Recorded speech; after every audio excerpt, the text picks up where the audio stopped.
Hey everyone, I am Jim Sorgatz, VP of Marketing at Outhouse. Thank you for joining us today. At Turn the Tables, a recent event by the Home Builders Association of Central Arizona. And by the way, if you're not an HBA member, a member of your local HBA, please join. They always need members, and it's an awesome organization. But anyway, a builder came up to Kevin Weitzel, our VP of Business Development, and was like, dude, I listen to your podcast every week. And I realized at that point that we do have a bona fide star at our company. Kevin, along with Greg Bray from Blue Tangerine, is co-host of the Home Builder Digital Marketing Podcast. Entering its third year, the weekly program has 114 episodes, each featuring an industry expert, and nearly 20,000 downloads. Wow, that is a great number. Speaking of Turn the Tables, today we'd like to turn the table on Kevin and ask him a few questions about the podcast. Are you ready, Kevin? I am. All right.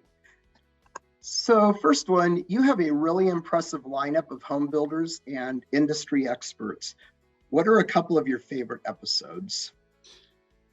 There's a lot, with 114 plus episodes now. I think 115 just dropped today. There's so many out there that come to mind. One, my mother's, rest in peace, but my mother's favorite episode was episode number 2. It happened to be about me, but that's not the point. But no, a couple of them. One that's been at the top of the download list has been Angela McKay's. It was back when she was with Lasso. And that was about email, evaluating your email processes. So that was actually a really good one. Another one that comes to mind is Bob Whitten. Bob Whitten has been with Wayne Homes, but he was with SMA Consulting. And when he was with SMA, he came on and he basically was talking about connecting marketing and sales to your operations to make sure that you're honoring what is available, what your pipeline is looking like, not only for your sales pipeline, but for your build pipeline. So that was actually pretty interesting as well. Chris Hartley. Everybody loves Chris Hartley. Everybody loves Chris. I think there's a TV show called that, but I don't think it's about Chris Hartley.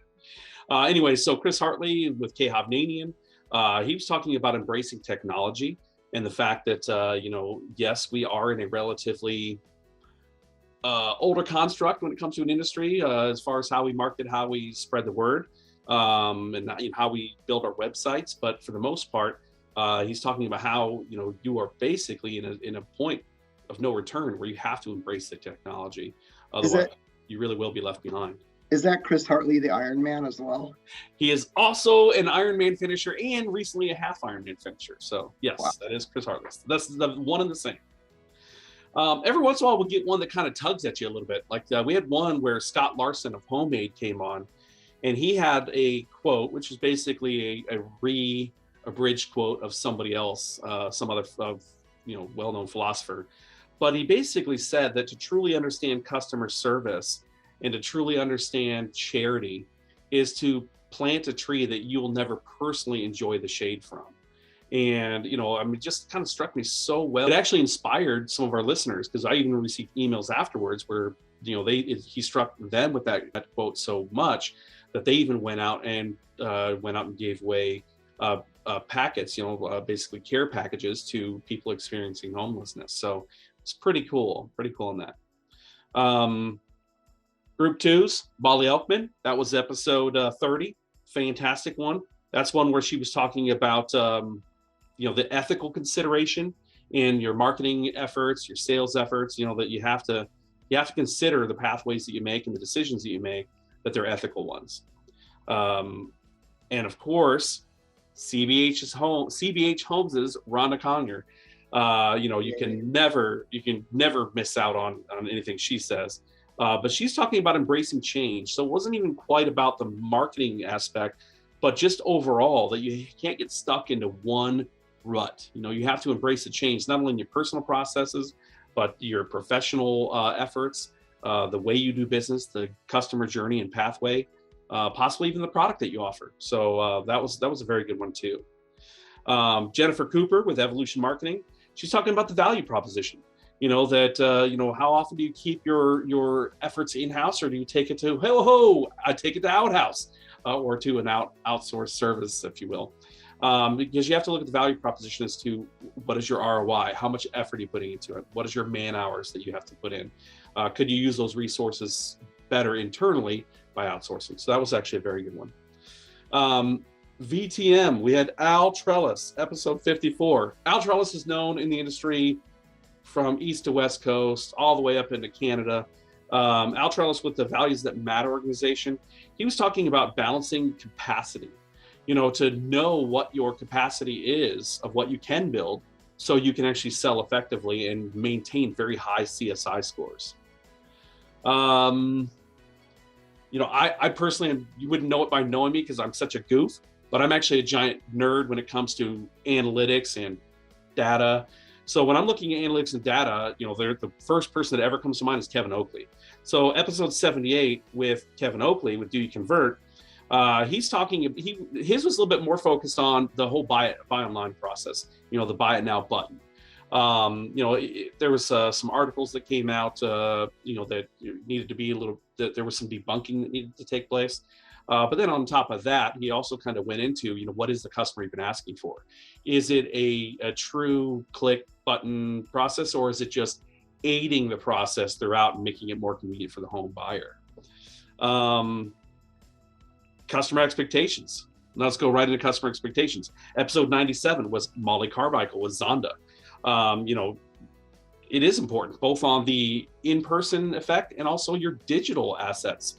That there's a certain customer expectation out there of items that they want to see, processes they expect, and barriers that need to be knocked down. Like not showing pricing.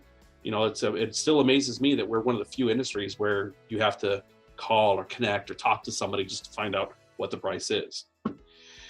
And I said it on the actual live episode that it was one of my favorites. And to this day, it is still my absolute favorite episode. And it was about letting your human show. And it was with Terry Slavik-Suyuki, otherwise known as TST. And she basically kind of just covered the whole gamut of, in this whole race to be the top of digital and to do digitally what our competitors down the road are doing, to make sure that we maintain that. She actually just made sure that when you're on that quest to be the number one digital asset provider out there, or the number one digital or builder with digital assets, that you make sure you maintain that human quotient, that you both internally and externally, actually. So to this day, I mean, there wasn't a sentence that went by on her that I wasn't literally on the edge of my seat listening to everything she had to say. So that is still to this day, and that's the challenge, my number one favorite episode. And just a shameless plug, we do have a webinar coming up with Terry on June 28th. That's at 1 p.m. Eastern. So please join us for that. We do. That's going to be a good one. And I'll be co-hosting that one. So with Greg. Awesome. Looking back at the first couple episodes where we meet you and Greg, how has the podcast evolved over time? Or maybe what lessons have you learned along the way? Well, because it is a podcast, I'd say probably the most behind the scenes thing that we've developed was the pen lift. So because I'm from the sales ilk, I tend to an idea pops in my head and I just have to ask a question. So instead of stepping on Greg or stepping even on worse on our podcast guest, I'll raise my pen, knowing, and then they all know that, hey, Kevin, just the squirrel needs to ask the next question. So that was technically we did that. Editing has become a little cleaner. And honestly, what we really have learned is that it amazes us that how often we can turn over a stone for and find this new person that maybe neither one of us have ever even heard of. And they can bring so much to the table as far as educational content. So I'd say that's probably the best thing we learned is that, everybody has something to give. Everybody has some sort of nugget of knowledge that they can pass on. Speaking of Greg, is there anything interesting you can tell us about him that listeners may not know? Well, everybody knows I've got some dirt, but I don't have any dirt on Greg. Greg is actually one of those people that on the surface looks squeaky clean, and he's pretty squeaky clean. He's a father of a whole mess load of kids. He's a loving husband. And on the surface, he has the kind of nerd look, And you know, he is extremely knowledgeable, and that's no secret. Everybody knows, even his competitors and friendly competitors out there know that he's extremely knowledgeable in the world of websites and SEO and click marketing, etc. But what they don't know is that Greg is genuinely just a really good person. You know, he truly cares not only about his family, but also about his employees and his friends and his coworkers, and you know, just the whole works. You know, even the people that he meets, his potential clients. He truly cares. He has what I like to refer to as the give a shit quotient, and he also doesn't cuss. Are there any funny or entertaining moments from the show? Well, before we developed the pen method of, you know, lifting a pen when it was my turn to talk, I did tend to step on him every once in a while, and those aren't really funny. It's more annoying. But there was a few times when they were, you know, so out of place that it got us giggling, and they were funny. But probably the one that comes to mind is Greg found out that I hated holiday music, like hate holiday music, can't stand it. And he got me to do the Fat Elvis imitation of Blue Christmas. So I sang just a quick little blip of that on the podcast. Are you doing that for us today? I'm not doing that for you today. No, I have to be in character. Number one, I'm clean shaven right now, so I have to have my sideburns. Gotta have the sideburns. And two, I got to put on the jumpsuit. If I'm wearing the jumpsuit and I got the sideburns, hey baby, I can do it. One final question. Is there someone or someones who haven't recorded an episode that you'd like to invite via this video? So, you know, the easy answer is, you know, the super duper, super popular people out there in the world that are contributing to educational tracks. But truth be told, you know, the people I want to reach out to, the people that I would like to have on the podcast, are the people that are afraid that they don't have anything to give. The people that feel that, you know, they're just a cog in the machine. Whether or not you ever come on as a guest or you learn something or pick up some sort of nugget from the podcast, I just want people to know that they really are, and I'm being genuine with this. This is not just some fluffy statement, but you really do have a lot to contribute. And no matter where you are in your journey, there's always something that you can pass on to that next, that person that's behind you, that's trailing in, that can learn something from you. So I would say that the person that's afraid to maybe be on a podcast or worried that they're not going to sound cool enough or important enough, that's the person I want on the podcast. I want that person that has that hidden gem that nobody knows about yet. And I have to say, after listening to the various episodes, I learned something from each of them. That's just, that's what makes it such a great show. Absolutely. Great podcast. Thank you all for joining us today. If you haven't checked out the podcast, all episodes are published at buildermarketingpodcast.com. And thank you, Kevin, for taking our questions. Have a great day. Appreciate you. Thank you, Jim.